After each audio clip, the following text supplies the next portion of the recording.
ঐতিহাসিক খোৱাং হালধিবাৰী নগৰ থানৰ 63 সংখ্যক বছৰীয়া বৰসভা মানুহৰ বাদিও জীৱ-জন্তুৱে সেৱা কৰা এখন ঐতিহাসিক মহিমামণ্ডিত থান য'ত 1962 চনৰ পৰা উক্ত অঞ্চলৰ অৰ্ধ শতাধিক গাঁৱৰ ৰাইজে একত্ৰিত হৈ প্ৰত্যেক বছৰে অনুষ্ঠিত কৰি আহিছে পূজা অৰ্চনাৰে ৰাজহুৱা বৰসভা। এইবাৰো আজি দিনজোৰা কাৰ্যসূচীৰে উদযাপন কৰিছে এই বৰসভা ভাগি।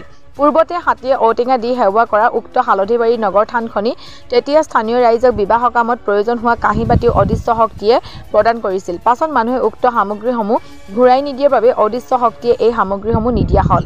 উল্লেখ্য যে চুহুংমুং দিহিঙীয়া ৰজাই উক্ত স্থানত ৰাজধানী পতা স্থানত এতিয়া ধৰ্মস্থানলৈ ৰূপান্তৰ হ'ল। আজি হাজাৰ হাজাৰ ভক্তৰ সেৱা পূজা অৰ্চনাৰে 63 সংখ্যক ৰাজহুৱা বৰসভা অনুষ্ঠিত হয়। এই থানখনৰ মহত্ব যেটো বুজি পাইছোঁ, ৰাইজৰ ভক্তি তথা এই পুণ্যভূমিত যেতিয়া উপস্থিত হোৱা দেখিছোঁ, খুব ভাল লাগিছে। মানে অনুষ্ঠানভাগী মোক সভাপতি হিচাপে দায়িত্ব দি মই যিটো গধুৰ দায়িত্ব পালন কৰিব নোৱাৰিম বুলি ভাবিছিলোঁ, কিন্তু ৰাইজৰ যিটো সহায় পাইছোঁ মই নথৈ কোটি ধন্যবাদ জনাইছোঁ আৰু খুব মানে সুন্দৰ পৰিৱেশ পাইছোঁ। ৰাইজে সকলো ক্ষেত্ৰতে মোক সহায় সহযোগ কৰিছে। তাকে মই আৰু ভগৱানেও আৰু আমাৰ থান ডাঙৰীয়াও যাতে সকলোৱে মংগল কামনা কৰে মই এই প্ৰাৰ্থনা জনাই মোক ক'ব লাগিব।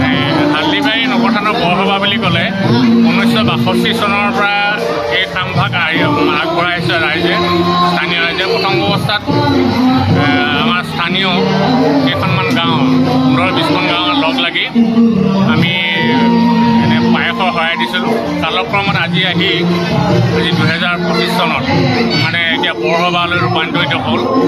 ইয়াত এতিয়া সীমাহীনভাৱে মানে কোনো গাঁও এতিয়া হেৰি কৰিব নোৱাৰি, প্ৰায় 80-85খন গাঁও লগ লাগি এই বৰসভাটো প্ৰত্যেক বছৰে পতা হয়, অনুষ্ঠান কৰা হয়। আৰু ইয়াৰ মহিমা যথেষ্ট আছে। প্ৰথম অৱস্থাত এই নগৰ থানত হাতী আহিলে হাতীয়ে ইয়াত সেৱাকাৰী যায়, হাতীয়ে ইয়াত ঔটেঙা দি সেৱা কৰা আমিও দেখিছোঁ। প্ৰায় 64-65 চনত হাতীয়ে সেৱাকাৰী যায়। আমাৰ নিজৰো হাতী আছিলে, নিজৰ হাতী আনোতে এইফালে ইয়াত সেৱাকাৰী যায়। নিজে মাউত হৈও পাইছিলোঁ এটা সময়ত ঘৰত হাতী থাকোঁতে, কাৰণ এইখনৰ যথেষ্ট মহিমা আছে। ইয়াত ল'ৰা-ছোৱালী নোহোৱা, বিবাহ হোৱাৰ পাছত ল'ৰা-ছোৱালী নোহোৱা বহুত মানুহে সতি দেখিছে ইয়াত আশীৰ্বাদ লৈ, আৰু বহুত বেমাৰ আজাৰৰ পৰা মানে পৰিত্ৰাণ পাইছে। আগতে ইয়াত যদি ওচৰৰ পাজৰে এটা বা গাঁৱত বৰসভা হয় বা সভা হয়, বিয়া হয়, ইয়াত তামবাটা দিলে কাঁহী বাতিও দিছিলে। ঠিকমতে তেওঁলোকে কাঁহী বাতি যেনেকৈ নিয়ে তেনেকৈ যদি ঘূৰাই দিয়ে নহয়, তেনেকৈ দি আছিলে বহুত বছৰলৈকে।